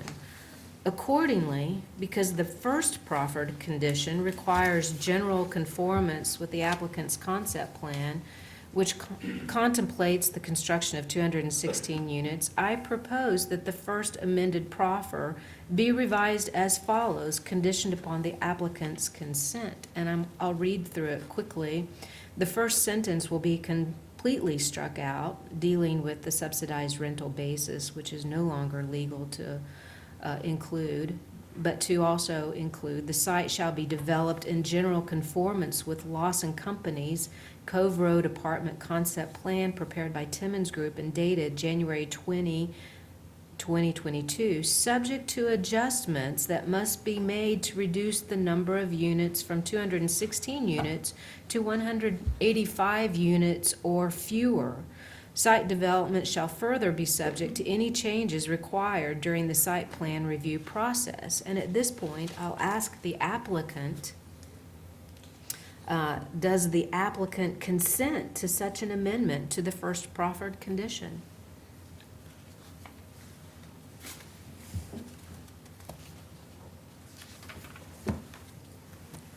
Yeah, thank you, Supervisor Hooker. Again, what we're trying to accomplish is affordable housing, right? And we demonstrated the need for affordable housing. I think we're concerned with reducing the density by 31 units. That we've heard about traffic, but those 31 units are not creating those issues. And if we take 31 units off the top of this project, we don't achieve the desired effect for reduced traffic because, we're not as you conceded, talking about 185 units. 185 units reflected the zoning in 1984. We're not asking for anything that R3 zoning doesn't allow today. R3 zoning allows 18 units per acre, so that's kind of where we landed at county staff's suggestion. So if we take the haircut off the project, again, we're excited to bring the project bring it forward, but when we reduce everything, right? We reduce the economic impacts. We reduce 31 units for public servants and firefighters and other folks, and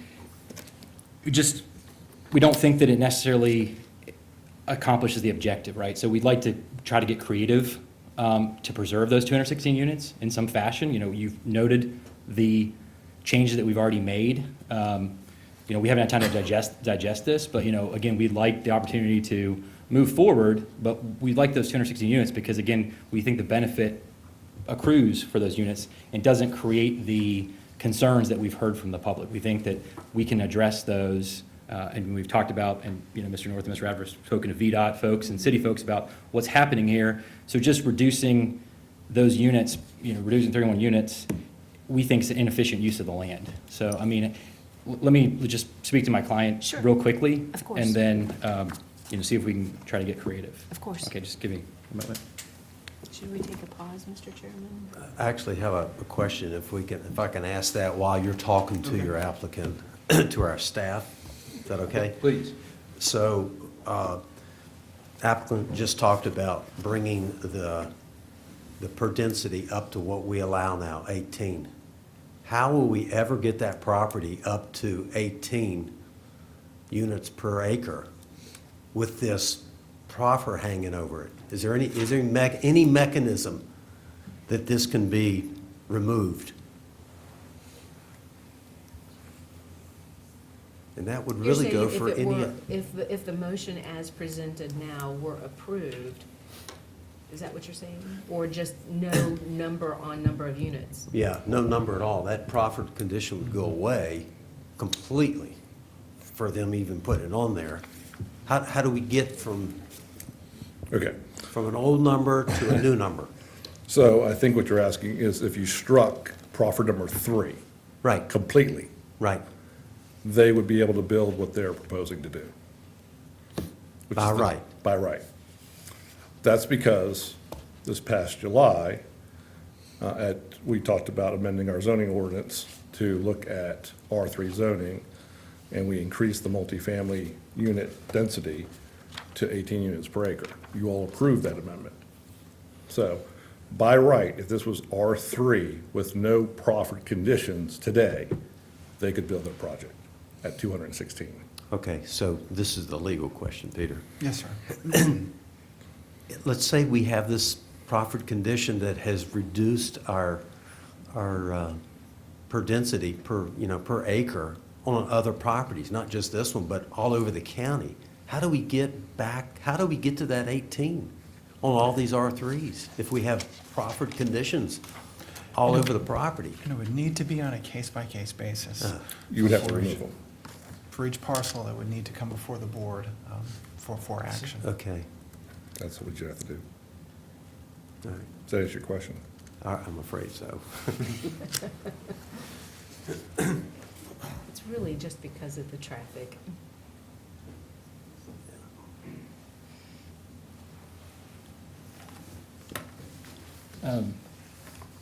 Friendly, you know, again, we don't think it's going to affect the traffic, right? I mean, that's, at the end of the day, I mean, I think our studies show that, right, is that it's 10 trips in the morning and 13 trips in the afternoon, right, is what the proportionate reduction of those 31 units are.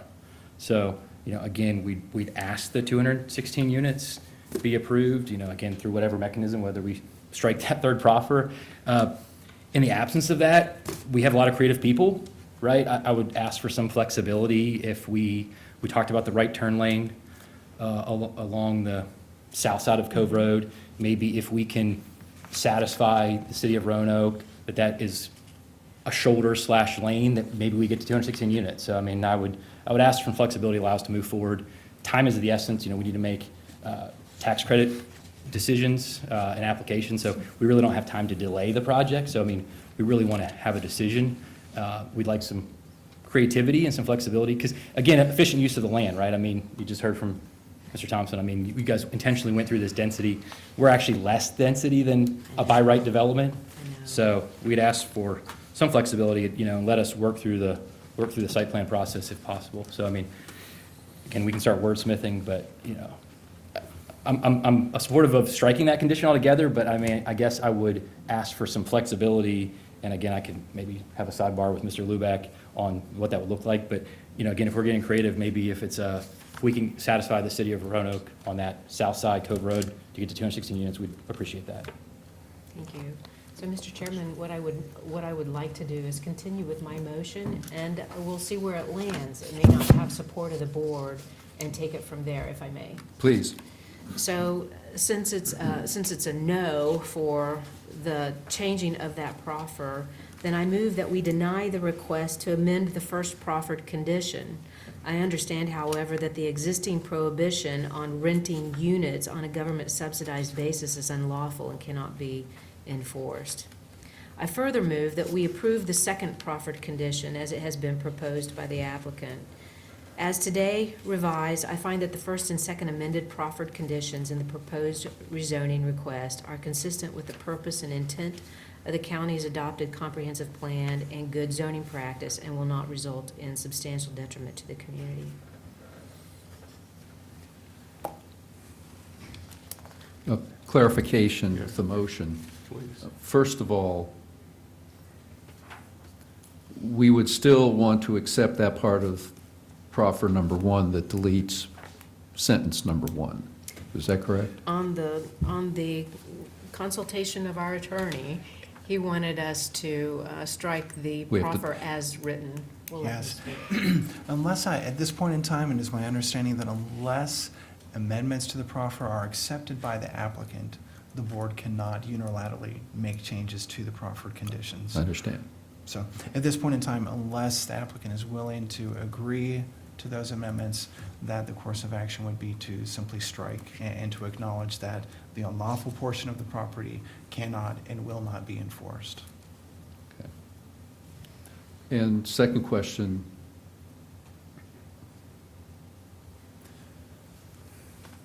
The concept plan dated January 20, 2022 includes 216 units, correct? Yes, sir. Yes. So in effect, the motion is to not accept condition number one in its entirety. Yes, sir. Correct. I got you. Okay. Folks, got a motion? I need clarification. So, what Ms. Hooker just said, so you're saying that you propose that the first and second proffered conditions, you're approving removing proffered three? So, in essence, I am saying that I am reducing the number to 185 and letting that proffer stand while we acknowledge that the government subsidized rental commentary is not enforceable. And because the concept plan reflects 216, that would also be modified, Peter. Correct. And as I understand the motion, and I do understand that, at the very bottom of the sample motion sheet where I find that the first and second proffered conditions, that was conditioned upon the acceptance of the approval, applicant. excuse me. So I understand Ms. Hooker's motion to be to deny both the third and the first amended proffered requests, and to accept the second amended proffered request. Thank you, Peter. Yes. We have a motion. Do we have a second? I don't hear a second. I second it. Mr. North seconds. Madam Clerk, please call the roll. Mr. Peters? No. Mrs. Hooker? Yes. Mr. North? Yes. Mr. Radford? No. Mr. Mahoney? No. Motion dies. Do we have another motion? Mr. Mahoney, excuse me, Chairman Mahoney. If I may, I would like to motion that we approve item 1 and 2. Given the information we just heard from Mr. Thompson, I don't know that we can do that in you'll hold number 3 if that's going to be inconsistent with our future concept plan. Correct? And Mr. Peters, if I Yes. could, it is not inconsistent, the third proffered condition is not inconsistent with the board's actions in the past. And But if we're looking towards the future, I guess, and we're saying 18 units per acre, Yes, sir. then it will be Consistent. Then the 216 units would be consistent with Correct. that. Yes. Okay.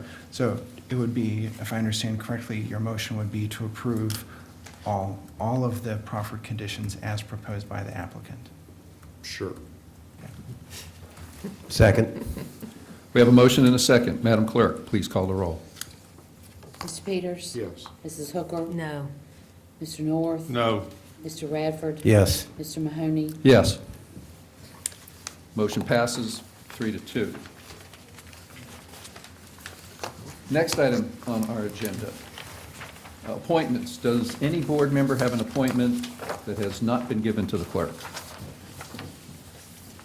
If not, I will go to item I, consent agenda. All matters listed under the consent agenda are considered by the board to be routine and will be enacted by one resolution in the form or forms listed below. And if any discussion is required, that item will be removed from the consent agenda and will be considered separately. Does any board member wish to remove any item from the consent agenda for further discussion? If not, I will move the approval of the consent agenda. Second. We have a second. Madam Clerk, please call the roll. Mr. Peters? Yes. Mrs. Hooker? Yes. Mr. North? Yes. Mr. Radford? Yes. Mr. Mahoney? Yes. Reports. Oh, wait. Citizen communications. Madam Clerk, I do not have any. Do you have I any? have none. Ms. Whitaker? Nothing? Thank you. Next, reports. I move that we receive and file all the 6 reports that are listed in our agenda. Motion to approve? Second. Madam Clerk? Mr. Peters? Yes. Mrs. Hooker? Yes. Mr. North? Yes. Mr. Radford? Yes. Mr. Mahoney? Yes. Next item on our agenda, item L, reports and inquiries of board members. I've asked the clerk to rearrange the order so that I call on Mr. Peters first, so I don't ignore him like I did at the last meeting. Well, thank you so much, Mr. Chairman. I really don't have anything to report, other than, I did enjoy all of us getting together at the chamber event last week. It was good to have everybody back to some kind of normalcy. But I do want to kind of reiterate what I said earlier, how much I appreciate each of my board members. Yes, December was a rough time for our family, but I appreciate each one of you and reaching out to us. I appreciate our citizens and our employees, because I have, so many people reached out to our family during that time, and I just want to say thank you, and I appreciate everybody's thoughts and prayers. Thank you. Ms. Hooker? So really, nothing, I'm talked out, I believe, but I do just want to tell Jason that we continue to think of you. We continue to have your back. Thank you, Mr. Chairman. Mr. North? Nothing to report. Whoa. Whoa. Mr. Radford? Wow, that's a shock. Let's go ahead with the comments. Okay, here we go. Mr. Chairman, I know we have an opportunity to talk about local issues all the time, but something that's near and dear to my heart I want to mention.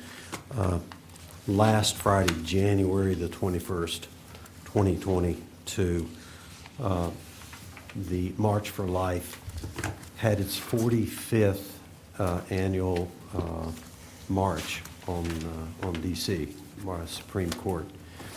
And so why is that held? It's held to advocate the life of the unborn. In 1973, we know the Supreme Court ruled to allow abortion. And so this protest, it's a protest to celebrate life. And I'm reading from the March for Life organization. They believe it's the right to life, and I do too. The right to life is a human right. Our defense of that right is a joyful witness to the beauty and dignity of every human person. We celebrate each and every life from the moment of conception. We envision a world where every life is celebrated, valued, and protected. So I just want to bring that about, just so everybody knows. It still continues this very day, and it's on that day because that's the day that ruling was done in 1973. Thank you, Mr. Chair. Thank you. I guess I'll be the bad guy. I got 4 items. Number 1, it was an excellent annual dinner meeting we had with the Roanoke Regional Chamber of Commerce last Thursday.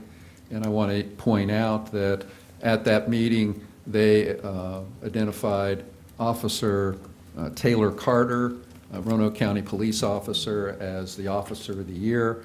And so I want to give a shout out to her and remind everybody that that's what occurred, and I think that was a very positive step for us, for Roanoke County. On Saturday, most of us, many of the board members, we attended the event with Virginia Blue Ridge for 2024 with the Women's Pro Cycling Team. To me, it was very moving to see and to hear the stories of these wonderful female athletes. And what really surprised, well, not surprised me, but what impressed me so much was they are aiming for and working for the 2024 Olympics in Paris. But if you talk to these young women, a lot of them are also planning ahead 4 years after that, 2028. And a lot of the one young woman, 15 years old, others were 16, 17. I wasn't thinking ahead 6 years when I was 16 and 17. So I am so impressed by the focus and the dedication of these young athletes.